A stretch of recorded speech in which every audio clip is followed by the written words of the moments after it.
somebody just a couple minutes? Okay. You want some water? It's over there. Thank you.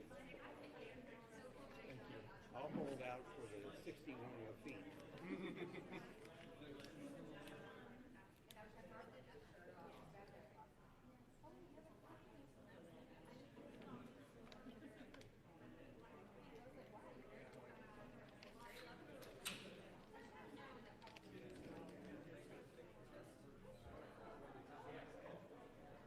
There's the crib sheet if you need it. I have my Mic check. Mic check one. old radio days. Testing 1 2. Testing 1 2. When you have a few minutes, we should sync up on the misforgotten. I can. Thing, yeah. Wow.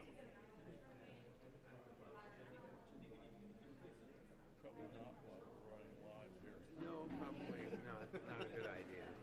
Open mic. Oops. Well, that's like the W3C situation also deserves some attention. It's about to explode because MIT is pulling out by December or sooner. You have all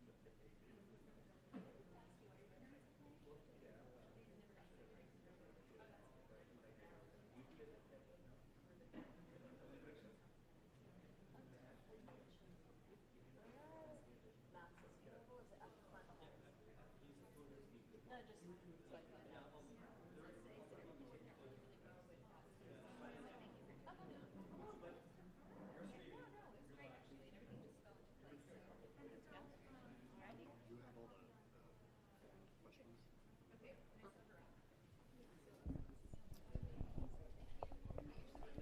All right. Good afternoon, everyone. Thank you for being here on a beautiful mid-August afternoon in DC. It's we don't usually get weather this nice here at this time of year, so it cooperated with us, and we're very happy. And we're very happy you're all with us in person as well as our virtual guests. I am very honored to be on this stage with these three folks here. So on behalf of the Internet Law and Policy Foundry, I would like to welcome you all to our live podcast event, The Internet Past, Present, and Future, a conversation with Internet pioneers Drs. Vint Cerf and Steve Crocker. My name is Joe Catapano, and I am part of the fourth class of Foundry Fellows. In my day job, I manage stakeholder engagement for the North America region for the Internet Corporation for Assigned Names and Numbers, or ICANN. As it so happens, these two gentlemen to my left are both past chairs of that organization. The Foundry is a collaborative organization for Internet law and policy professionals who are passionate about disruptive innovation. The Foundry offers members a platform for professional development, constructive debate, and network building within a cohort of skilled attorneys and policy analysts eager to help shape the development of Internet law and policy. So our two distinguished guests here today in many ways do not need an introduction, but I will attempt to do a brief one. So Vint Cerf is Vice President and Chief Internet Evangelist for Google. He contributes to global policy development and the continued spread of the Internet, and he is the co-designer of the TCP/IP protocols and the architecture of the Internet. Steve Crocker is President and CEO of Edgemore Research Institute, a nonprofit developing policy tools and concepts for collection and access to registration data. In the early days of network development, he organized the Network Working Group, which was the forerunner of the modern Internet Engineering Task Force, and initiated the Request for Comment series, or RFC, of notes through which protocol designs are documented and shared. My co-host today is Rima Musa, also part of the fourth class of Foundry Fellows, and I will turn it over to her to introduce herself and go over some of our guidelines for the event. Thanks, Joe, and thanks everyone for being here today. My name is Rima Musa. I am currently a law student at the University of Southern California, Gould School of Law, down in Los Angeles. So I'm really happy to be here in DC with you all today. I'm also a fellow, as Joe mentioned, with the Internet Law and Policy Foundry, where I am the producer of the Tech Policy Grind podcast and also the West Coast Regional Chair. So to get through some housekeeping, today is a live event, but it is also being recorded as a podcast. So the podcast will go up in a few hours and will be available wherever you get your podcast feed. But keeping that in mind, we ask that you don't engage in any chatter during the conversation. And just for your information, we won't be taking any audience questions. We took them ahead of time through a form that was sent out to all registered attendees. So if you submit a question through there, we will definitely try to get to it. So we'll start with some sort of moderated questions that Joe and I came up with, and then we'll get into the submitted audience Q&A. Alrighty, and I'll pass it back off to Joe to get started. Thank you very much. So, for me, part of the really interesting kind of story of this whole thing called the internet is that, not only did you both work on the project, but you've also known each other for a very long time. I mean, you've been great friends since childhood and Van Nuys High School and the whole 9 yards. So before we dive into some of the more kind of, policy topics and things like that, maybe giving the audience a sense of, how did you two become friends and how did that friendship kind of evolve into the work itself? So, who wants to go first? Keep going. Oh, well, so I met Steve around 1959 at Van Nuys High School, and the first thing that we discovered is a joint interest in mathematics, and then Steve noticed we didn't have a math club, and so, of course, that was high on his agenda, so a math club got put together, and we ended up competing in the LA area for various and sundry prizes. We also discovered an interest in computing, which way back in 1960 was sort of relatively early days. Steve got permission to use the computers at UCLA, and I tagged along. There's some stories to go along with that, but I think I'll let Steve elaborate on those and maybe a little bit about how it was that you came to Van Nuys, because you had also had high school in Evanston, Illinois. Well, there's a couple of hooks to follow there. Yes, so in my case, my high school years were a bit turbulent. My parents had split up. My mother had moved out of Los Angeles back to Chicago, where she was from, and in a very unplanned and unscheduled way, I wound up essentially alternating years between Evanston Township High School and Van Nuys High School. At Evanston, I managed to get introduced to computing over at Northwestern University on an IBM 650, one of the first commercially produced computers, and you have to look it up in the history books. And then I was abruptly back at Van Nuys, where I had met Vint earlier, and we continued our friendship. But before I continue with the computer part, let me talk about that math club.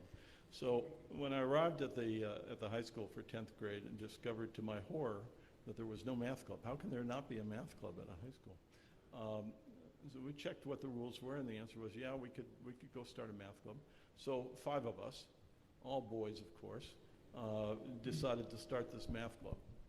And we learned at least I learned one of the most important lessons that has endured, because one of the boys decided that we needed a constitution. We spent the entire year arguing about a constitution. We got no mathematics done.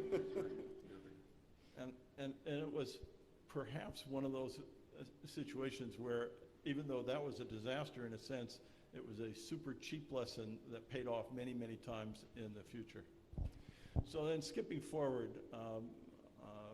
latter part of high school, as Vint said, I got access to some computers at UCLA, and you'll enjoy this part.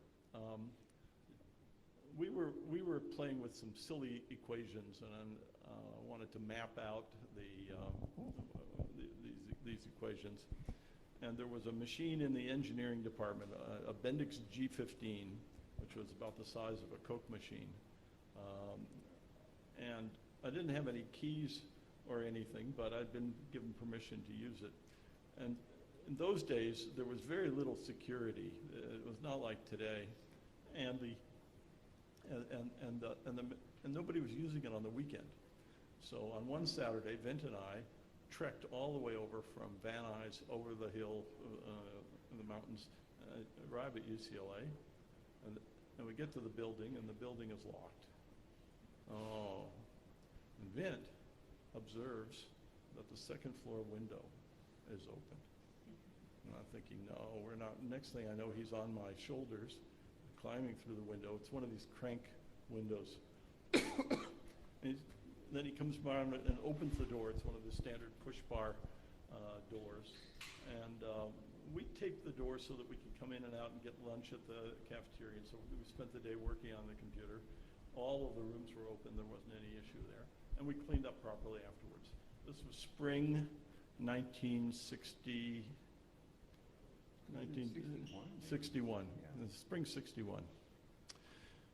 Over the next decade, we graduated high school, we went to college, we went off to Stanford, I hung around at UCLA. Vint finished in a reasonable amount of time. I didn't, and kept hanging around UCLA. But eventually, I wound up in grad school, and then I got a job at ARPA, now called DARPA, same agency. 1972, I'm working there. I've got a top secret clearance. Vietnam War is in high gear. I've got super long hair and a beard, which I had assumed might cause a problem, but it didn't turn out to cause a problem. And then there was this little incident at the Watergate. And the Watergate burglars got discovered. And how did they get discovered? They got discovered because they had taped the door to the institution, and the guard came along, a plainclothes guard, and discovered, called the cops, and the rest is history.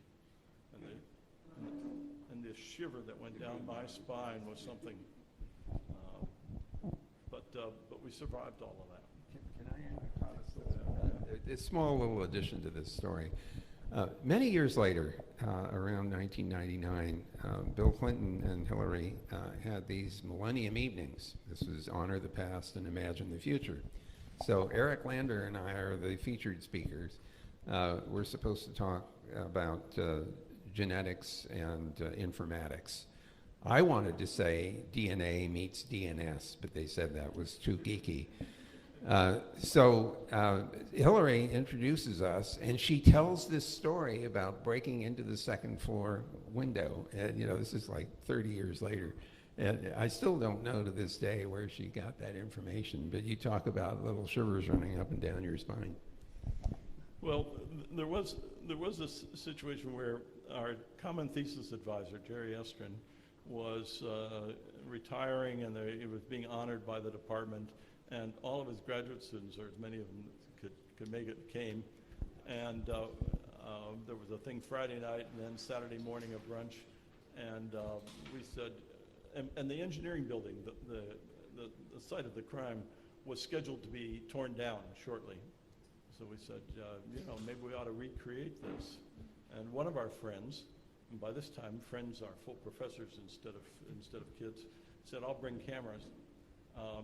So we congregated outside this building the next morning. Same window is still open. Vint is still climbing on my shoulders, not me.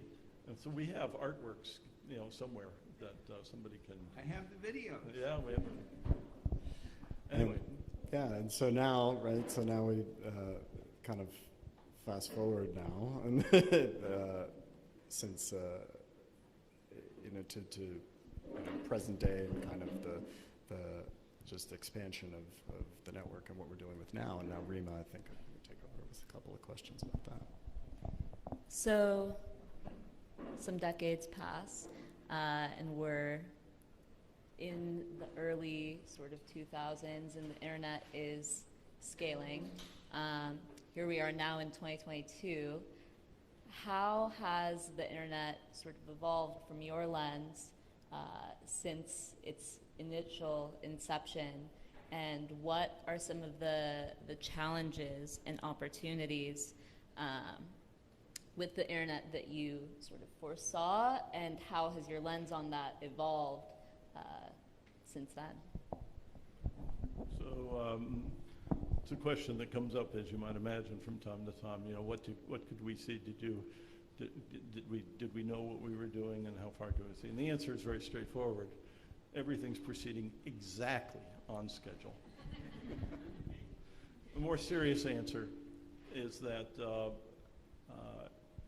there is a certain surprising amount that we could indeed see, because the ARPANET, which was the sort of seedling that then led to the internet and developed by ARPA, was in an environment where all of the participants were at research projects that ARPA was supporting, and in essence were living in the future. And by living in the future, I mean that in 1968, for example, at Doug Engelbart's laboratory at SRI in Menlo Park, he had invented the mouse. He had interactive graphics and structured text, and was able to give demos, and people were using that kind of system on a daily basis. It would be just a few more years before it was commercially feasible and would be embodied in Macs that you could buy from Apple and so forth. But there was no question what the vision was. And the same was true of time-sharing systems, interactive systems. Artificial intelligence was a mainstream of the work that was going on, even though it was sort of ignored in the general thing. So we had a fairly decent picture of the future. Now, there are a lot of things that we didn't see. If somebody had explained Facebook to me, I would have said, yuck. You know, and all the social media and disinformation. We said, boy, that's why would you do that? I'll just stop there. So, several things. First of all, the way you asked that question reminds me of, please explain the universe in 25 words or less. Give 3 examples. So I'll do the best I can. First of all, the ARPANET project that Steve was so centrally involved in for the host-to-host protocols tackled some of the key hard problems. I mean, the actual packet switch network was developed by Bolt, Baranek, and Newman, but the host-to-host protocols had to deal with considerable diversity, different brands of computers, different memory sizes, and different character encodings, different operating systems. And so trying to solve the interoperability among such a diverse set of machines was one of the core problems that Steve and the network working group had to tackle. When the ARPANET project, when the internet project gets started, Bob Kahn comes to Stanford in the spring of '73 and sits down and looks at me and he says, "We have a problem." And I look at him and I say, "What do you mean we?" And he said, "Well, you know, the ARPANETs work really well. Electronic mail got invented in 1971, networked electronic mail. And he had already started thinking about how do we use this technology in command and control. So he'd already started working on a mobile packet radio system that would eventually be installed in the San Francisco Bay Area, and a packet satellite system over the Atlantic to link the east coast of the US with the west coast of Europe, emulating the situation where you have mobile vehicles with computers in them in a command and control environment, or ships at sea that need long-distance communication, ship to ship and ship to shore. So he lays out this multi-network problem, and it's the internet problem that needs to be solved. We took everything we learned from the ARPANET project, including all the host-to-host protocols, and essentially translated that into a multi-network environment. And what was, for me, a particular high point of all of this is that I followed Steve to ARPA in 1976. In fact, that's what brought me to this town. So I've been here for 46 years now. And the in 1977, we had gotten enough work done on the TCP/IP protocols to test it. So we did a 3-network test with a mobile vehicle running around in the San Francisco Bay Area, radio connected, and passing the traffic all the way to Europe, back again over the packet satellite network and down to from SRI International to USC, Information Sciences Institute. So it's only about 400 miles between San Francisco and Los Angeles, but the packets went 100,000 miles because they had gone through 2 internal geosynchronous satellite hops back and forth, and it worked. And I remember leaping around my office saying, it works, you know, as if it couldn't possibly have worked. And if any of you realize that when software works, it's a miracle. So this was a big deal for me to be able to show that. So to come back to a core part of your question, the basic architecture is still as it was, in the sense of multiple networks, each with their own boundary, running their own internal operations, with a well-defined interface between those autonomous systems. The network still functions that way. It still uses the basic protocols that were invented way back almost 50 years ago. That's either you or me. It's you. I turned mine off. So it amazes me when you think about it that this thing has managed to scale by 7 orders of magnitude on most dimensions. The number of hosts, the number of networks, the speeds. We were running 50 kilobits per second in the backbone on the ARPANET, 128 kilobits a second on the satellite net, and between 100 and 400 kilobits a second on the mobile radio network. Today at Google, we run an optical fiber network. The minimum speed is 400 gigabits per second per optical channel, and we're shooting for 800. So it is astonishing that a system of this kind could expand to that degree. So on the purely technical side, between the Internet Engineering Task Force and the World Wide Web Consortium, the invention of the World Wide Web, the system has scaled dramatically well. The thing which hasn't scaled very well is our ability to use it in a safe and secure way. In the original formulation that Steve was describing, we were all friends, we knew each other, we were engineers, and all we cared about was getting it to work.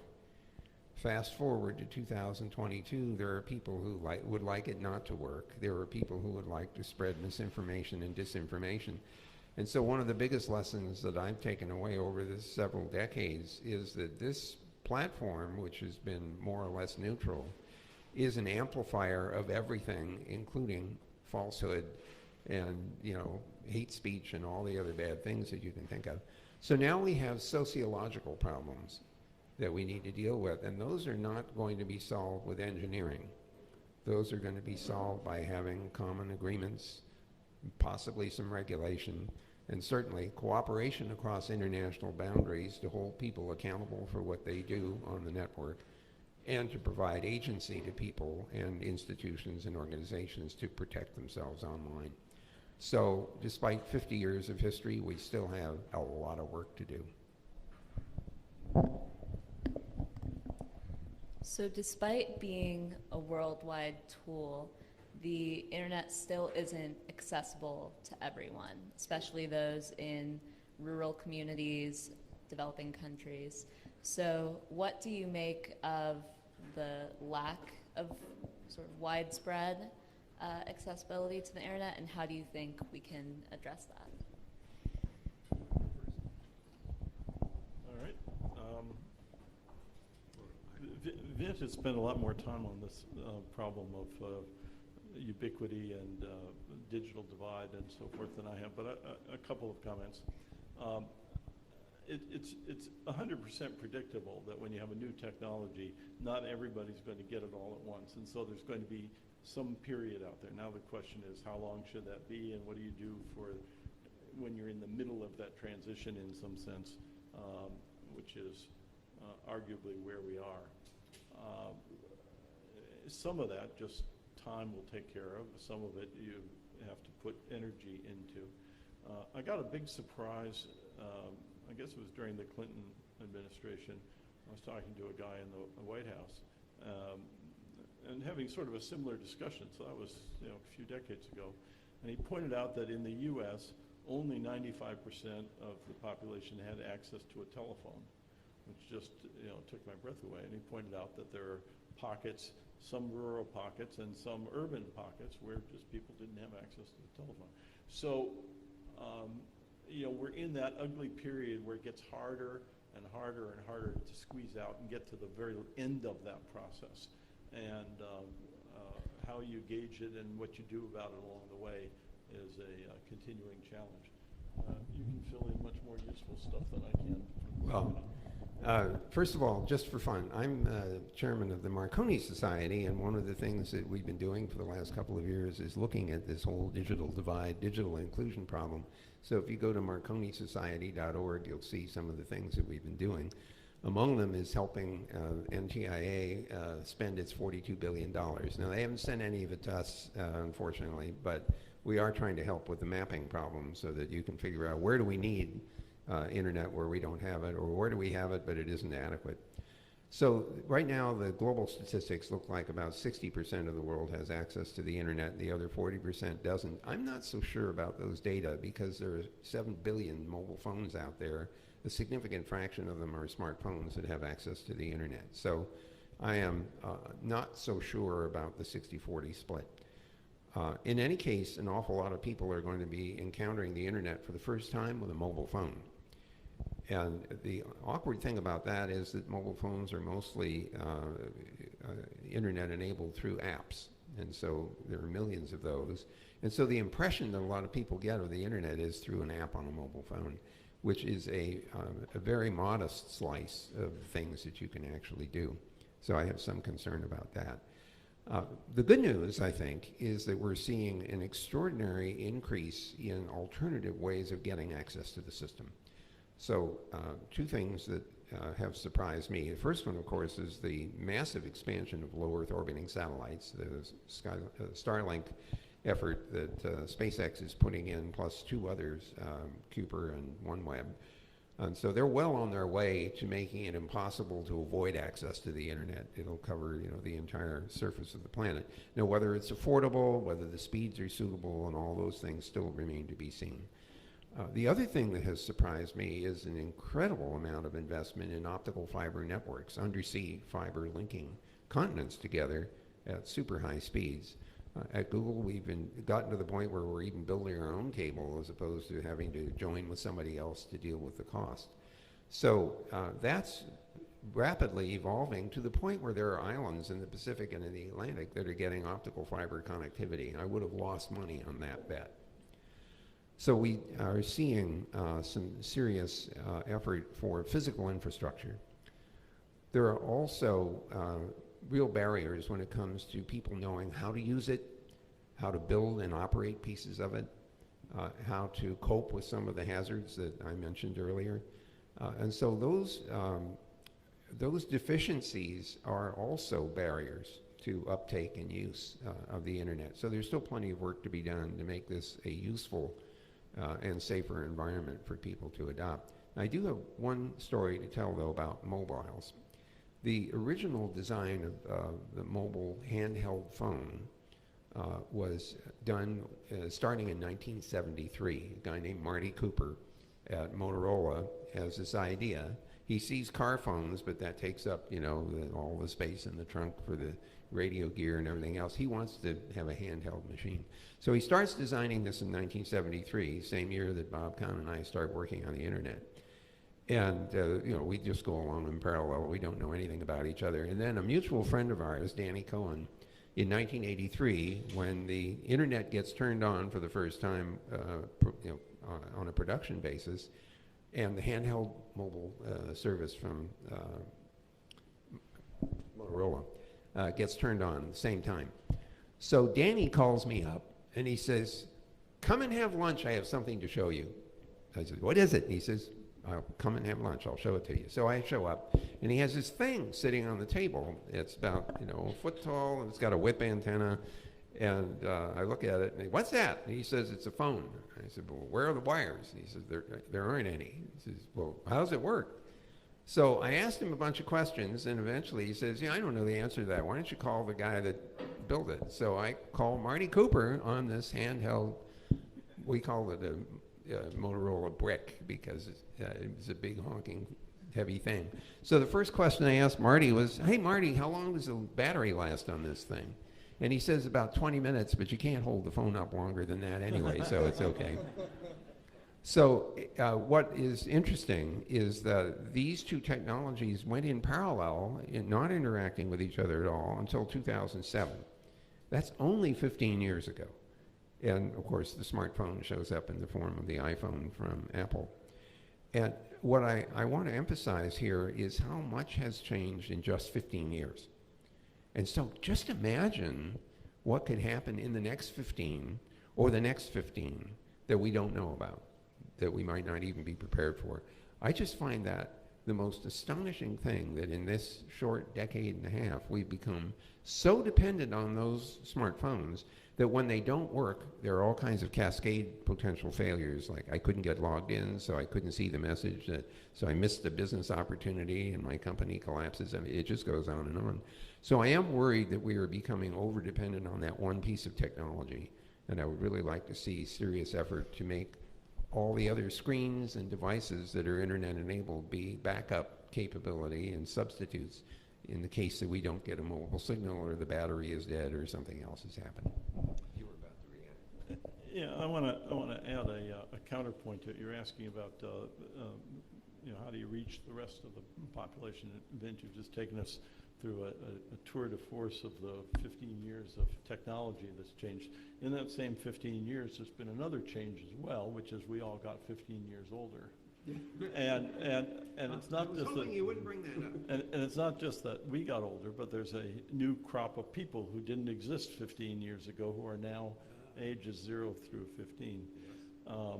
One of the spectacular changes is that you approach in the societies that we live in a child, and I'm not talking about a school-age child, I'm talking about a 2-year-old, and go up to a television and they try to swipe it, and they're very confused that nothing happens. So the literacy, in a sense, has also changed, and so part of what's happening is that the population is changing along with the technology. So, in addition to a lack of access, there's a number of challenges with the evolution of the internet, and you already started mentioning a few: misinformation, political polarization, cybersecurity issues, cyber warfare, algorithmic bias, etc. Is there one particular issue that gives you pause or concern in particular? So many to choose from. I think I'm just going to pass on this because in addition to living and having had some small part of developing the technology, I'm a citizen and I'm an inhabitant just like everybody here, and subject to all the same forces. I'll let you try to say something more coherent than I would likely say. Look, there are a bunch of challenges, as you say. Some of them have to do with safety and security. Some of them have to do with the rapid propagation of misinformation and disinformation. I have a small theory about some of this. Warnings are probably an important survival factor, our response to warnings. If you failed to notice it's a bear over there, you probably disappeared from the gene pool. The people that stayed were the ones that said, it's a bear, run.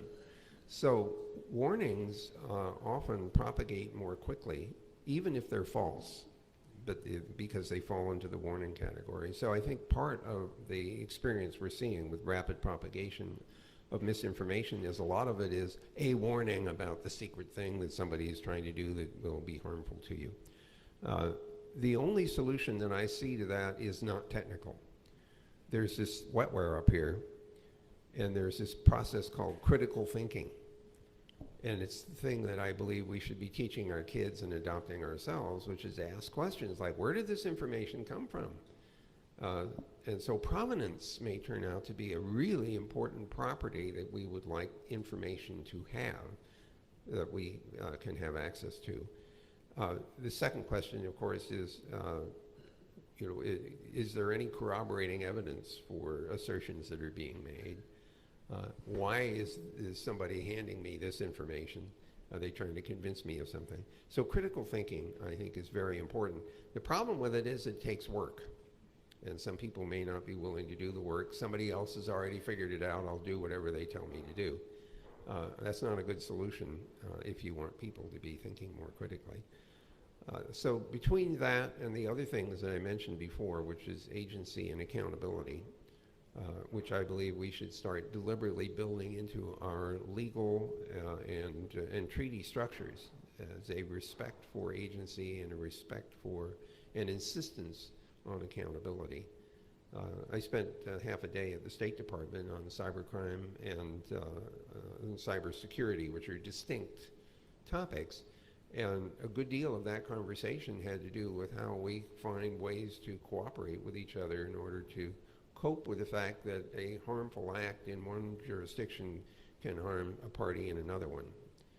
And one of the most interesting principles that came out of that discussion was that if something is criminal in one country, it's going to be hard to get cooperation unless it's also criminal in the other one. And so this notion of dual criminality might turn out to be a core component. There's a lot of work to be done to make this a safer and more secure system. So guess what? The job isn't over yet. Pardon me, this plays into this next question too, so I'm glad you brought this up. And I was thinking about it as Rima was, asking her question about challenges and things, and as us, fellows at the Foundry, is, oh, what brought you to the Foundry, or what brought you to Company X? Or, oh, we have an interest in tech policy, and it's like when you guys were developing this thing, was the tech policy like even a thing? Like, well, would that ever happen? It's just interesting how it works out. But so in recent years, there's been talk about the internet undergoing I've heard decoupling with certain countries, like you were talking about before, operating in one sphere and others operating in a completely different one. There seems to be kind of a lack of harmonization in some ways. So can you comment on whether you agree with that sentiment? And if you do, what issues do you think are coming up, and if there are not necessarily solutions, but pathways to solutions? Shall I try? First thing I would observe is that countries have the ability to turn the internet off, and some of them do. In the course of elections, sometimes they just shut off the underlying communications capability, and without that, you can't carry the packets. So that happened during the Arab Spring in Egypt, for example, and you see this in other parts of the world as well. In fact, there are some organizations that track this sort of internet shutdowns. There's nothing that will stop a country from doing that. They have control over those assets within their political boundaries. There has been, however, an increasing mantra called data sovereignty. And this is a mirror of the Westphalian notion of sovereignty in a geopolitical sense. I'm not a happy camper about that mantra, because I don't believe that it's necessary to draw geopolitical boundaries around where information is in order to protect it and in order to share it. I think what makes the internet useful is the connectivity that is created among all the machines that are part of the system, all the data centers, all the clouds. And so if you care about protecting the data, if that's the reason that you're asserting data sovereignty, you should encrypt the data and offer keys only to people who should have access to it, as opposed to building hard barriers. And the Chinese, of course, have done a very good job of that, and the Russians are trying to emulate it with some lack of success, I would say. But that's not helpful, but they can do that. There's nothing we can do to stop that. So I don't worry so much about that. If you want to cut yourself off of the internet, fine, go ahead. However, the thing I do worry about is people or entities taking action that interferes with other people's ability to use the net. So as an example, there's a routing system called the Border Gateway Protocol that the autonomous networks of the internet use to tell each other how they're interconnected. It's possible under the current design to issue false information about what the connectivity is. We have ways of fixing that. We have protocols for that, but they haven't been broadly implemented. We need to do things, provide incentives for operators to take up those mechanisms in order to make the system safer and more secure. We need for people to have access to two-factor authentication that's robust. And by that I mean not just on your mobile phone, because mobile phones can be defeated in a two-factor authentication mode, maybe having little Titan chips or YubiKey chips or other things that establish cryptographic communications is really helpful as a second factor. We need to make that easy for people to use. And one thing I've noticed about security is that there's always some irreducible inconvenience associated with security, and that is used as an excuse to not follow the rules. And so everything we can do as technologists to make it really easy and maybe almost impossible to avoid following the rules would be a good thing. At Google, one of the things that we think of is, you've heard the term zero trust. We assume all networks are compromised, including our own. And so we build in mechanisms that above the layer of the network in order to establish bona fides. But there's still plenty of work to be done in that space in order to create an environment that's much safer than it is today. Steve? Thank you. I want to pick up on 2 points that you touched on. One is you talked about a country could isolate itself, could take itself off the internet. There's the complementary aspect, which you mentioned, which is pressure applied sometimes to take a different country off the net. And one of the more visible recent experiences was Ukraine sent a formal note to ICANN, which we've both been involved in, asking to take Russia off the internet, in effect, to remove it from the domain name system. I had to smile a little bit because about a decade and a half earlier, I had been in Russia and had a very direct interaction with an official there who expressed concern. What would happen if the U.S. took us off of the internet? Took us out of the domain name system was the particular thing. And I went to great pains to explain what all the controls were, and that it was not only against policy, but there were a lot of checks and balance type inhibitions against that would stop that. And I was also thinking in the back of my mind, I didn't want to say it, that it would be a very, very bad move because it would instantaneously put the U.S. in a very negative position. It would be viewed negatively by everybody in the world, and that the reaction worldwide would be a huge backlash. And worse yet, it would be relatively quick for system administrators and programmers and hackers all over the world to develop workarounds. Boy Scouts would come out of the woodwork basically and develop all that. So what I wanted to say to this guy, and this guy was a very nice guy, and he was quite smart. He was the equivalent of deputy head of their Federal Communications Commission counterpart. That's not what they call it there. And he was leading a delegation down to Rio de Janeiro for Internet Governance Forum. And so what I wanted to tell him was, if he could cause the U.S. to do something so stupid, that the result would be so beneficial to Russia that he would instantly be made a hero of the Russian Federation, and he should do everything possible to cause that to happen. But the humor aside, one of the lessons that has been learned pretty well, not only for the internet, but if you think about the phone system, you can place a phone call to Cuba, you can place a phone call to Russia. There's been no disruption no matter what, throughout the Cold War, throughout all of these. So the accumulated wisdom is that there are things that you can use when you're in a confrontational situation, and other things that you'd best leave alone because the results would be far worse, and we're all better off leaving things in place. So that's related to this issue of cutting people off. And then you mentioned Westphalian issues.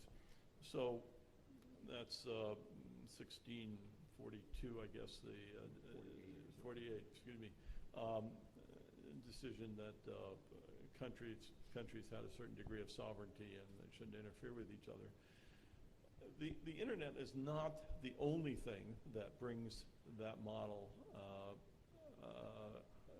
into a challenge position that provides stress. You have other commonalities. We all share the same air, we share the same oceans, and so forth. So the models that have served very well from a certain point of view historically over the last several hundred years are showing some signs of stress. And it's not clear how to evolve, but it is clear that there's going to have to be some degree of evolution. And the choices are either going to be incremental and relatively smooth, or not incremental and not so smooth. We'll just have to see how it plays out.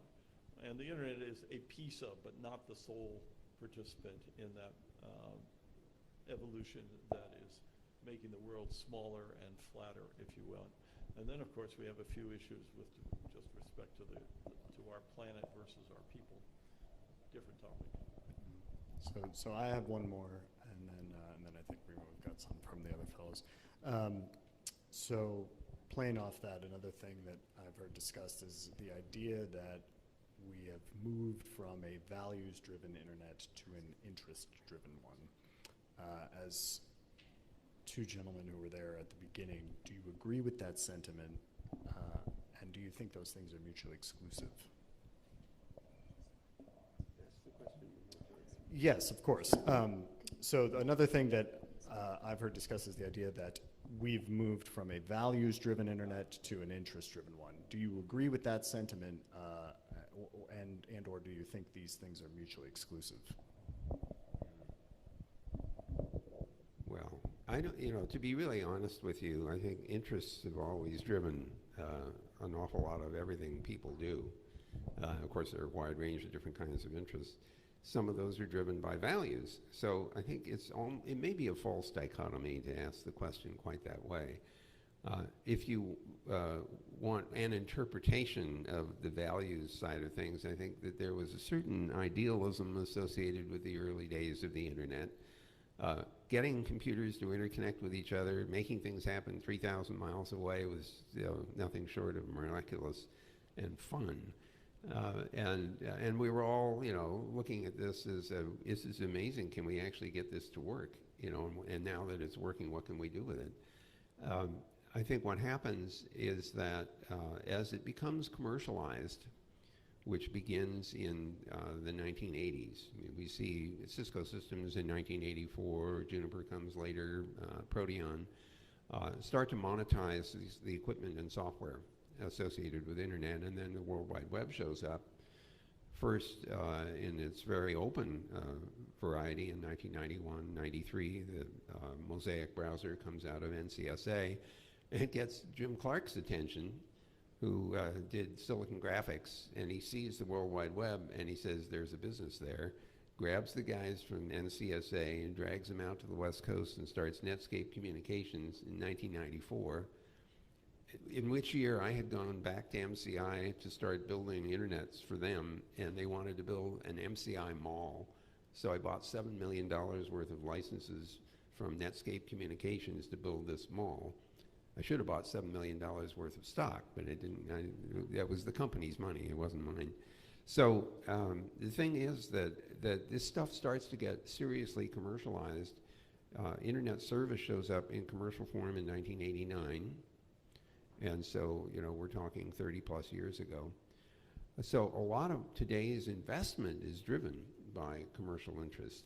And to the extent that that was the distinction you were trying to make, I agree with that. I think that the heavy evolution of the system now is being driven by business opportunity more than anything else.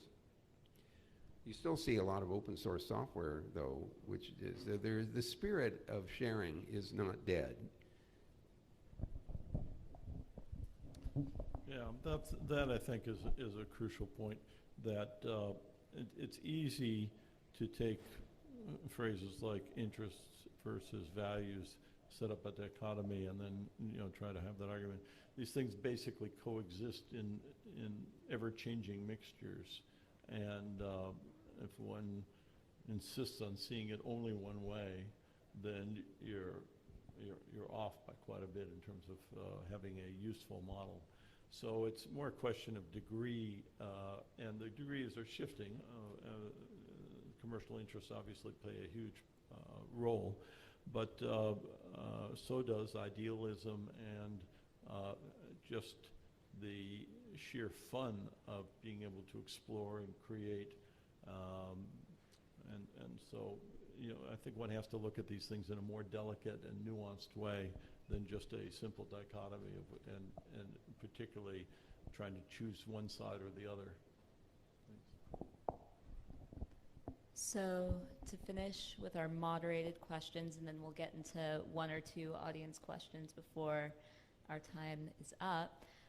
What opportunities on the horizon keep you excited about the future of the internet, and what sort of advice in that vein do you have for future generations interacting with this technology?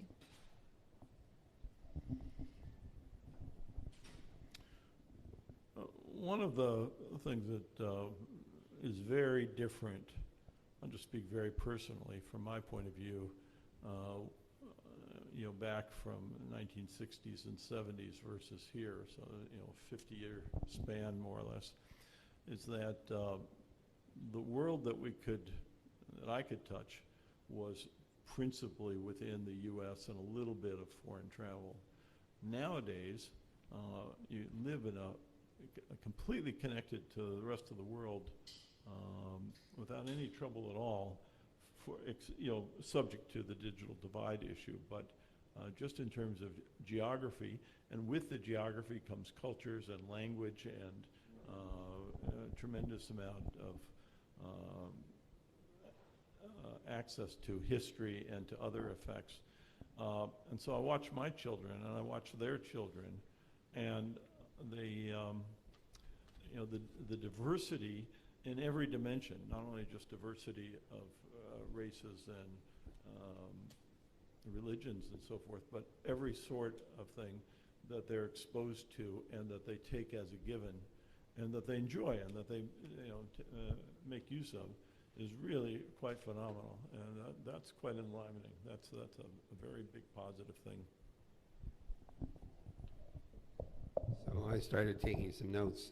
The first observation I'd make is that essentially everything that you see in the internet is the result of software. I mean, that's what animates the whole thing.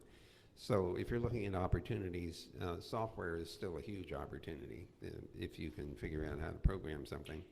And we're certainly starting to see tools that allow people to effectively program without programming.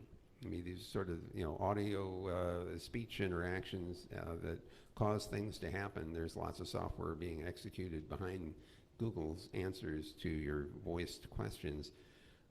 And there are even some exploration of the ability to describe what it is you want to have happen and have the system try to prepare some software to achieve that objective.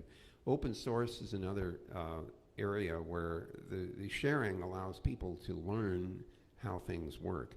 In the early days of routers, the router was built by getting a computer and a graduate student, and you wrap the graduate student around the computer, and that turns it into a router.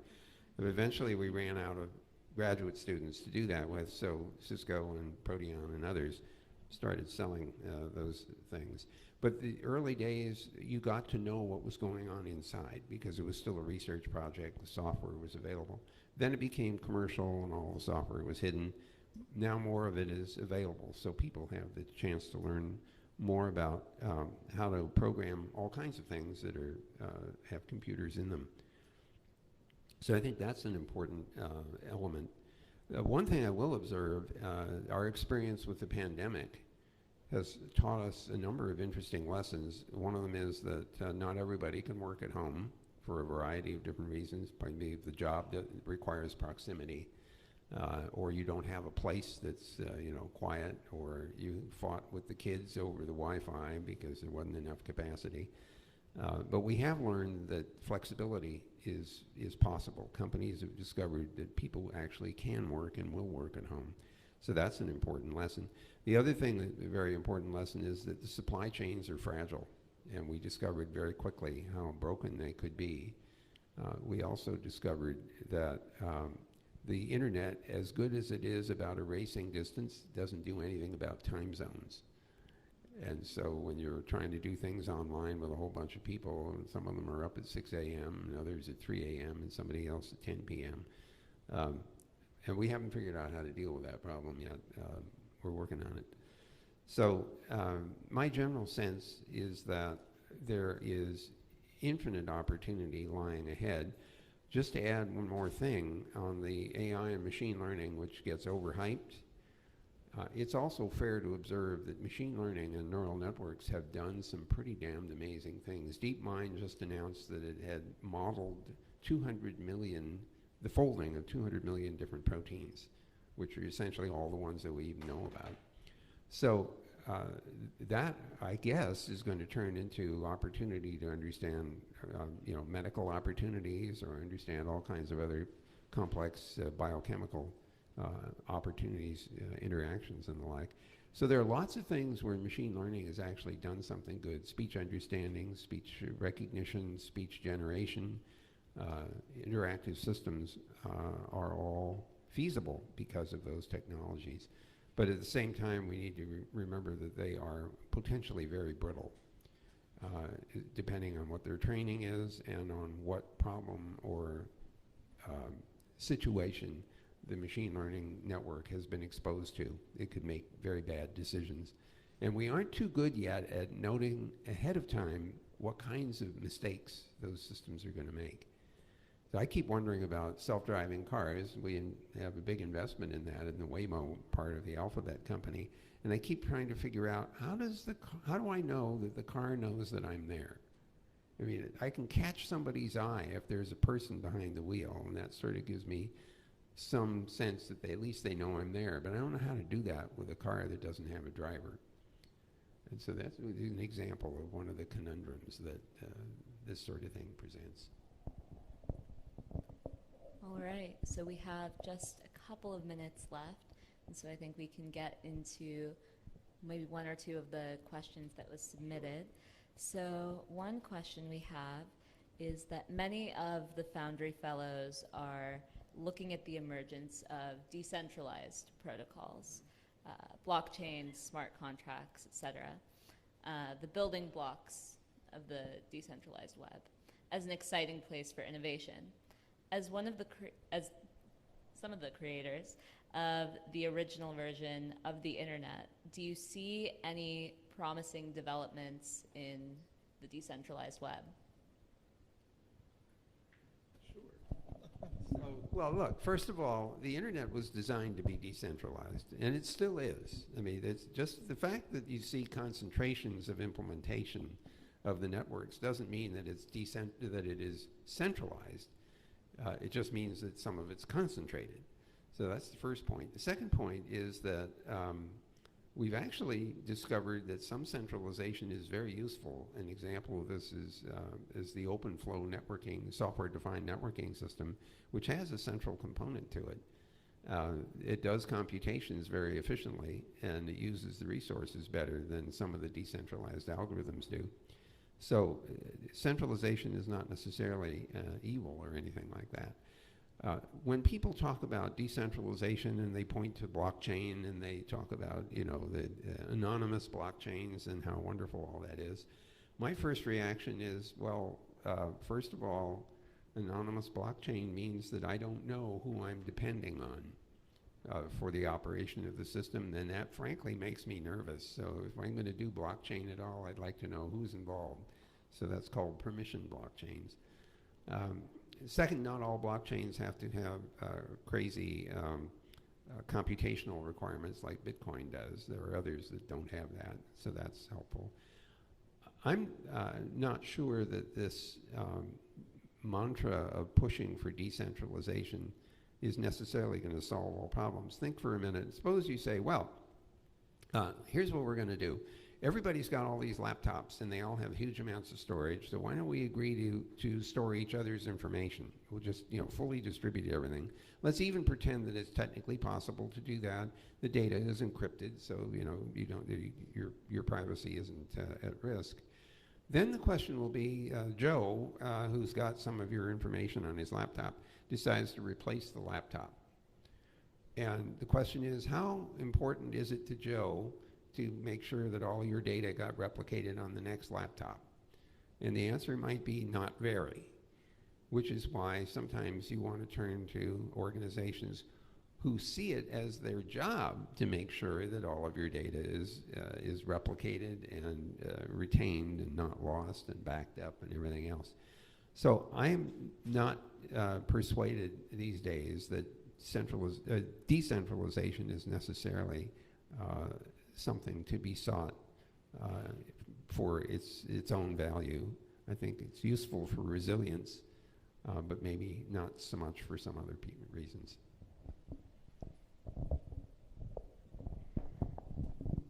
Yeah, so the first thought about blockchain is a very clever technology, but it's been hyped way beyond appropriate level, in my view, almost to the point of a joke. Blockchain's the answer, what's your problem? Kind of thing. Most of what I've said today has fallen into the broad category of avoiding the extremes and looking at things from a balanced point of view. And equally, looking to the future, the problems and the opportunities are all going to fall into the middle ground of how do you look more deeply into the way things are working, where are the opportunities to improve things. And it is not going to be a simple thing of replace everything with this, or this answer will, this piece of technology will solve all your problems. So you have to really look and see which things matter in terms of the problem that you're trying to solve. So as a kind of a general mild rant, if you will. And then you can pick whatever problem you like, and I can expand down that path almost without exception. Pick your problem. I don't even have to name them, and they will all have this quality that the extremes are probably not the right answer, and that the hard problems, the challenges, and the opportunities are trying to dissect what the interplay of the various forces are, and that is worthwhile work for us and for next generation and generations after that. I can't resist. They never resist an open microphone. A couple of things. First of all, you mentioned smart contracts. And setting aside buzzwords for just a second, it's a very interesting idea, because imagine that you've got a contract with someone for some service, and it's possible for the software that represents the agreement, the commitments that are in that smart contract, it's possible for that software to monitor the state of the service that's being delivered. And so if it can tell how things are going, whether it was a contract to develop a piece of software or to provide a regular service of some kind, if it can tell how things are going, then it can automate, you could automate the process of alarming in the event that some term or condition of the contract has not been satisfied. And so the idea of having some kind of a piece of software in the background that's monitoring things for you at the right level of granularity is actually kind of a really interesting thought. And so I don't want to lose some of these ideas in the course of the overhype that shows up. When blockchain first showed up, my first reaction was, blockchain is the new Brill cream. And not everyone will recognize that reference because it's a 20th century reference to some stuff that you were supposed to put in your hair that improved your romance life. Of course, I don't have any hair left, so Brill cream isn't helping me any. But blockchain is not that. It's also not a stupid technology, though. We use it at Google for a number of applications, but it has to be sized to the application to be appropriate at scale, at the right scale. So I get excited about what you can do with software, but here's the problem. In the 80 plus years that humans have been programming computers, we've never figured out how to avoid making mistakes. And those mistakes we often call bugs. And if you talk to programmers, you often will find that they all have a little dent here in their foreheads from the millions of times they've gone, God, how can I make such a stupid mistake? So one of the things that I would love to see the next generation challenged to do is to build better programming environments that will tell us when we're about to do something dumb, like reference a variable that never got set to make a decision, or going through a loop too many times or not enough times. Or reading in a piece of data into a buffer that's too small, so buffer overflows and you execute software that you shouldn't be executing. We really need better programming tools. And so that's a challenge to the research community. All right, so with that, I think we'll close out our Q&A session. A huge thank you to Doctors Vint Cerf and Steve Crocker. Love a round of applause.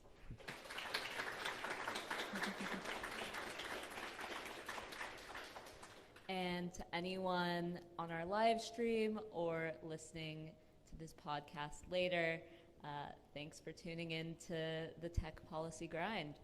With that, I'll hand it over to Joe to close us out. Just thank you very much, Rima. Sincere thanks to both you, Dr. Cerf, Dr. Crocker, for being with us. This has really been a pleasure. Just a few more thank yous. Thank you to Rima for making all this happen. Thank you to Tim Lorden and the Internet Education Foundation, because this whole thing wouldn't have happened without them either. As well as all my colleagues at the fourth class Foundry Fellows for their support. This podcast recording will be available both on the Foundry website or wherever you get your podcasts in the coming days. If you are in person, please join us for refreshments in the back. And if you're online, I just want to thank you again for joining, and we hope to see you again soon.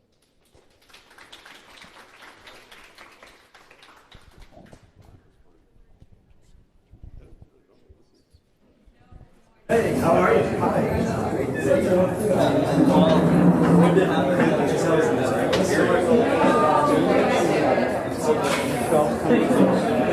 Including building, establish a firewall around your perspective. So you're officially Los Angeles based? I am. I'm so I'm starting out